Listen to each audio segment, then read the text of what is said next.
Primeiro de tudo eu preciso esclarecer, a chamada desse vídeo talvez seja um pouquinho exagerada. De fato existe uma moça, uma criadora de conteúdo ali no TikTok chamada Grace, que ela destrói algumas antiguidades, algumas relíquias, mas isso é apenas um juízo exagerado de quem a assiste, pessoas que veem o trabalho do final dela e não estão muito satisfeitos com o que acontece. Não é de fato uma trend de alguém lá destruindo peças de um museu. Seria legal, seria interessante da gente comentar o absurdo a que se chegou à sociedade contemporânea, mas não chega a esse ponto. Entretanto, se a gente pegar o caso da Grace lá no TikTok e outros criadores aqui no YouTube, como o Brown Grounter, Art Restoration ou mesmo My Mechanics, a gente pode discutir um assunto muito amplo, que é sobre a restauração, sobre a arte e o que constitui, afinal, o patrimônio histórico, aquilo que deve ser preservado. E aí, ficou interessado? Meu nome é Luiz, eu sou professor de História da Rede Pública Estadual de Ensino. Fique um pouco a seguir para saber um pouco mais.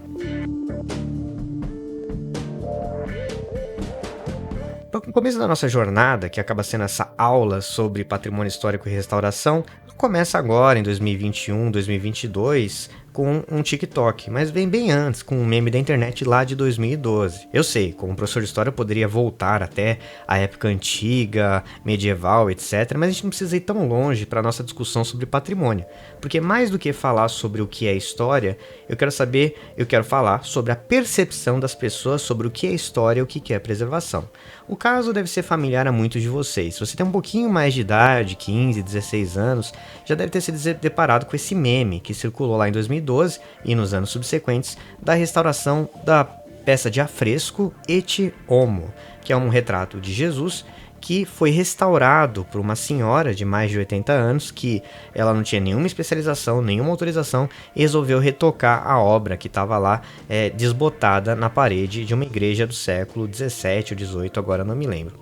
Essa pintura, por sua vez, era um pouco mais recente que a igreja, mas ainda assim era do começo do século 20, ou seja, dos anos de 1900.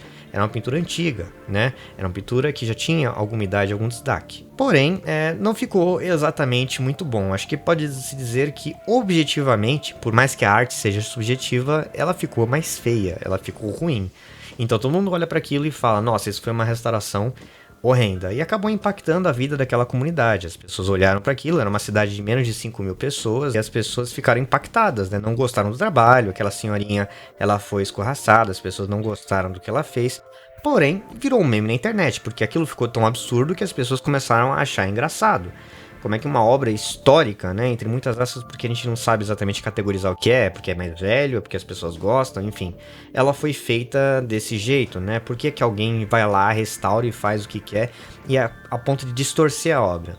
Só que o meme ficou tão popular que acabou impactando positivamente a vida daquela comunidade. O que aconteceu é que muitas pessoas começaram a visitar e dar uma visibilidade turística para aquela pequena cidade de 5 mil pessoas ali na Espanha. Então você tinha uma circulação de pessoas e, portanto, mais dinheiro e mais qualidade de vida para aquelas pessoas. Então foi algo que objetivamente melhorou a qualidade de vida das pessoas. A gente pode falar que, portanto, essa obra de arte, essa restauração foi ruim, se ela melhorou a vida das pessoas? Até a senhora acabou aceitando seu destino e, em alguma medida, as pessoas daquela cidade gostaram também. Então foi uma restauração ruim?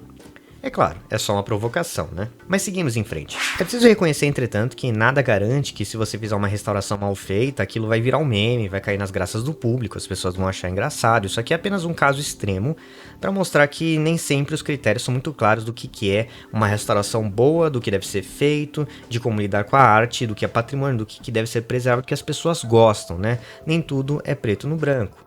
E mais, né, além do que é bonito, do que é permitido, do que é certo, do que é errado em termos de restauração. Mas, antes de a gente colocar esse monte de perguntas retóricas e ficar nos embolando no discurso, a gente pode voltar um pouco antes e até discutir o porquê, a razão de tudo isso, né? Por que alguém restaura uma obra de arte? Por que aquela velhinha, aquela senhora se sentiu motivada a restaurar aquela peça, né? Na superfície, a resposta que vem à nossa mente é que é para deixar aquilo mais bonito, né? Seria essa a ideia, mais aprazível, causar aquele efeito estético que a obra de arte tem. Ela provoca uma reação, né? Eu não gosto dessa definição de que arte é aquilo que provoca a reação, Porque nesse sentido, nojo é uma reação. Então, se eu cuspir no chão é uma obra de arte? Não. Ela provoca um efeito estético. É uma coisa bem vaga, mas acredito que seja uma ótima definição, pelo menos para mim, funcional, do que é uma obra de arte. Ela provoca alguma coisa na sua cabeça, uma percepção do que é bonito, do que é feio, e também causa emoções. Mas enfim, né? Você quer que ela seja mais bonita. Mas ainda existe uma coisa subentendido, a baixa da camada, de deixar mais bonito, mais aprazível, que é restaurar, né? Já está aí no próprio verbo, que é tornar aquilo como novo. Então não basta tornar aquilo bonito de novo, mas tem que ser exatamente bonito como ele era na concepção do artista, né? Do jeito que o artesão concebeu. Preservar a essência da obra. Então nós temos esses dois quesitos. A senhora com certeza não preservou a essência, deixou bonito de alguma forma, melhorou a qualidade da vida, porque algumas pessoas talvez olhem para aquilo e acharam interessante, afinal um meme circulou ali, nem que seja pelo absurdo, mas sem dúvida nenhuma não preservou a essência da obra. Não foi assim que aquele artista lá do século XX imaginou que a sua obra deveria ser feita, senão ele teria feito daquele jeito. Parece uma coisa óbvia, né, e quase consensual que o restaurador deve se comportar desse jeito. Ele deve deixar a obra bonita, mas também deve remontar a sua essência, como o artista original havia concebido. Dois princípios muito básicos. Mas é quando você começa a olhar a obra de alguns youtubers aqui, né, com o Brown Garter, Art Restoration e o My Mechanics, né, você vê o uso dos materiais, o retoque das obras, né, no Brown Garter é até um pouquinho mais tranquilo, né? Você não vê muitas alterações. Quando muito é no material de suporte, né? Na madeira, no Canva, né? Na moldura em volta ali do quadro, né? Ele faz retoques, às vezes ele faz algumas pinturas em alguns pontos que desbotaram, mas nada muito incisivo. Já o My Mechanics, ele costuma manufaturar peças, às vezes completamente novas, e inserir. Ele faz restauração de ferramentas. Teve um caso que me perturbou bastante, que ele pegou uma faca escondida na neve e ele acabou trocando a lâmina da faca, porque a lâmina estava praticamente toda destruída e corroída pelo inverno, né, pela neve. Se você tira a lâmina de uma faca, ela ainda é a mesma faca? Isso foi uma coisa que começou a me incomodar. Mas não é uma coisa que me incomoda, eu não sou tão sábio assim para inventar um dilema novo. Isso aí existe já há pelo menos 2000 anos, desde que Plutarco, um historiador ali de Roma, elaborou o paradoxo do navio de Teseu. Esse paradoxo ele ficou mais famoso, ganhou mais relevância com a obra WandaVision, né, quando você tem dois visões que se combatem e você tem esse diálogo onde um visão indaga o outro, onde um é memória, o outro é corpo, né, onde um é matéria, o outro é essência, sei lá, quem seria o verdadeiro visão, né? E aí cita-se o paradoxo do navio de Teseu. Um paradoxo é aquele que, se você considerar todas as premissas, não tem uma solução lógica. O paradoxo não se soluciona, então se você souber a resposta aí é porque alguma coisa você deve estar ignorando, né? O paradoxo consiste no seguinte, né? Plutarco imaginou a vida de Teseu, que é um herói da mitologia grega, que derrotou o Minotauro, né? E no seu navio de Teseu, que é um herói sempre em busca de batalhas, ele vai fazendo reparos, porque ele enfrenta guerras, enfrentou um monstro, né? Enfrentou um Minotauro, bateu de frente com o rei Minos, ali da ilha de Creta. Sempre que ele enfrenta uma batalha, ele precisa remendar o barco, ele troca peças, ele faz aquilo no improviso, ele não está preocupado com como o barco era quando ele começou a viagem, ele quer que o barco continue funcionando. Ao final de vários anos de uso, o barco de Teseu, onde ele trocou quase todas as peças, né? Quase toda a tábua teve que ser trocada pelo menos uma vez. Ainda é o mesmo barco? Mas ainda, se alguém conseguisse resgatar as peças quebradas que o Teseu foi jogando fora ao meio do caminho e reconstruísse um barco do lado desse barco que tem o nome de Teseu, que ele está usando, atual, e construísse um barco com os vestígios do barco original. Qual seria o barco de verdade de Teseu, né? E esse seria então o paradoxo, né? Qual que tem a essência, o que tem o material, né, ali utilizado, o que tem essa causa final, essa finalidade, né, o uso prático ali do Teseu, né, qual que tem a alma, o espírito, né. As peças antigas talvez tenham muito mais fidelidade com o design original, afinal os reparos foram feitos no improviso, então pode ser um barco totalmente diferente até em aparência, mas ele que leva o nome de barco de Teseu. E esse é um paradoxo que acaba levando, né? Quando você vai restaurando uma obra de arte e você vai trocando as peças, existe um ponto em que ela deixa de ser a peça original, tem uma taxa, né? A gente pode ver, por exemplo, na legislação dos carros antigos aqui no Brasil, né? Para você conseguir aquela placa preta de carro colecionável, salvo engano, né? Ele precisa ter 70% das peças originais, né? Isso aqui eu não estou me gabando de um conhecimento, eu posso estar errado, mas existe sim um limite, né? Mas é tão fácil assim dizer que quando ele tiver 69% das peças originais, ele deixa de ser o veículo original, ele deixa de ser aquele Fusca edição de colecionador lá dos anos 50, assim que ele troca esse 1%, a gente pode afirmar com total certeza que ele já não é mais o mesmo carro. E essa é uma coisa difícil de você definir, né? Especialmente no trabalho de alguns artistas e restauradores que têm mais liberdade criativa. E aí a gente chega no caso da Grace, a TikToker lá que eu mencionei no começo do vídeo. Ao contrário do Baumgartner e do My Mechanics, desses canais do YouTube que tem uma preocupação em retomar a aparência antiga, a Grace nem sequer faz isso. Além dela mudar os materiais, intervir nos objetos que são móveis, são mobiliários, tá? Então eles têm uma utilidade muito prática, que é servir na peça, nas casas das pessoas, não apenas como uma obra de arte. Ela acha essa mobília jogada no meio da rua, ela acha barato em alguns bazares, ela compra por um preço numa bagatela, ela leva esses móveis, essa mobília para casa, ela restaura do jeito que ela achar melhor, tanto que ela não se diz restauradora, ela se diz uma artista de mobília, né? Furniture artist, né? Se eu não me engano é essa a descrição que ela atende. Então ela pega uma peça de madeira de lei, aquela cor de magno, né, bem avermelhada, o marrom, aquele tom natural da madeira, e ela ataca uma tinta preta, uma tinta amarela, uma tinta rosa. Ela faz uma releitura. E eu até achei interessante uma peça que ela pegou e ela pintou de verde e não estava vendendo, ela pintou de uma outra cor por cima, não? Ou ela removeu a cor e usou outra cor. Então ela se permite essa reconstrução. O objetivo dela é dar uma vida nova para essa mobília.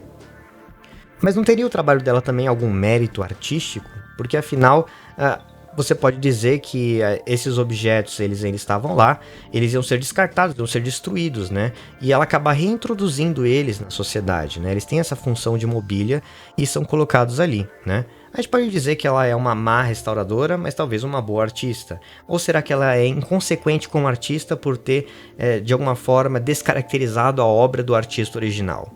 Qual que é o mérito dela, né? Ela deveria deixar aquilo ali apodrecer no meio da rua só porque ela não vai ser fiel ao produto final? O Baumgartner, né, que faz as obras de arte, ele recebe comissão, né? Então, alguém que é dono da pintura leva pra ele e ele restaura. Aí é fácil, né? Fácil entre muitas aspas, é claro. O My Mechanics talvez tenha os clientes dele, mas pelas visualizações pode ser que ele faça também simplesmente pelo material, né? Pela filmagem e tal. Já a Grace, ela não tem essa mesma questão, né? Ela vai lá e faz o seu trabalho artístico. Mas por que as pessoas ficam tão indignadas com o que a Grace faz? Afinal, é mobília, são móveis. Existe um certo apego sobre o que a gente considera patrimônio histórico. Aí já vamos além da arte, né? A arte a gente guarda pelo apelo estético, pelo que é bonito, etc, né? Mas isso pode ser suplantado simplesmente. Se você fizer uma pintura tão bonita quanto por cima, né? Ainda é arte. Mas ainda tem aquele apelo de preservar uma coisa histórica, o original, né? Por que a gente tem esse apelo aí? E as pessoas com relação à mobília têm esse certo saudosismo em relação a uma época pré-industrial, onde as coisas, os objetos tinham personalidade, eram mais artesanais.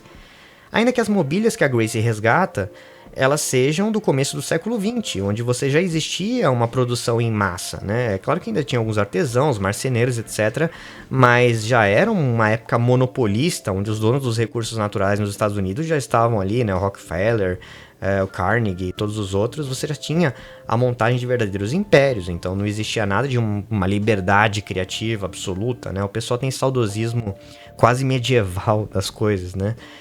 E o que eles dizem é que ela pega esses objetos com personalidade e transforma eles em móvel modinha da IKEA, né, que é uma loja de departamento sueca muito famosa lá fora. Traduzindo para o nosso vocabulário, seria um móvel Nutella do Tok Stock, que é dessa rede de rico, de hipster e etc, né? Hipster é uma gíria que ainda se usa? Enfim, né? Então seria esse a crítica. Mas eu não acho que seja tão simples, né? A criação artística dela tem algum valor. O fato dela pegar um móvel que seria jogado no lixo, né? Acho que dá a ela total liberdade, né? Já que ela é dona daquilo, do que ela deve fazer com relação. É claro que quando a gente pensa em pinturas, a gente é um pouco mais sensibilizado, como no caso da velhinha ali de 80 anos, mas quantas pinturas de Jesus existiam por aí, dessa mesma época, daquele mesmo estilo? Será que ao criar uma coisa nova, ela não fez mais pela arte do que uma restauração que levasse aquilo ao ponto original? Veja, eu não tô arrogando de ter a decisão ou de falar que essas pessoas estão erradas e ficarem indignadas ou ficarem incomodadas, porque esse dilema, assim como o do barco do Teseu, do paradoxo, não tem uma solução única, apenas alguns pensamentos e questionamentos que eu queria deixar aqui com vocês. Caminhando agora para uma conclusão, acho que a gente pode dizer que restauradores vão continuar fazendo seu trabalho, os amadores, os bem pagos, e nem todo mundo vai ter dinheiro para fazer aquilo, então sempre vai ter lá o bom, o mal, o feio, tudo vai continuar acontecendo. O tempo vai continuar passando e destruindo as coisas e levando à necessidade da restauração, derrubando edifícios, acabando com móveis e acabando até com nós mesmos, né? Nós mesmos somos seres finitos. O que tende a ficar, o que tende a continuar é o nosso legado. É o que nós deixamos para frente como valores e como histórias. Será que é um bom valor, um bom patrimônio histórico e legado universal de deixar a forma como nós tratamos a Grace, xingando ela nos comentários por uma obra que ela faz, que é algo que a integra, que a diverte, né, com coisas que são consideradas lixo? Será que é isso que nós queremos deixar para o futuro? A perseguição de uma senhora de 80 anos por ela ter tentado fazer um trabalho que infelizmente não deu certo? Por uma obra genérica, escrita numa... muito mais genérica ainda desta igreja histórica? É esse que vai ser o nosso patrimônio? Bom, eu acho que isso na verdade é uma mácula, uma mancha, muito mais difícil de apagar do que simplesmente um móvel pintado da cor errada. No mais, eu fico por aqui. Meu nome é Luiz, conforme dito, professor de História da Rede Pública, Estado de Ensino, e este é o canal Que História é Essa? Se você gostou, não deixe de curtir, se inscrever, deixar sugestões aqui embaixo. Até a próxima e tchau.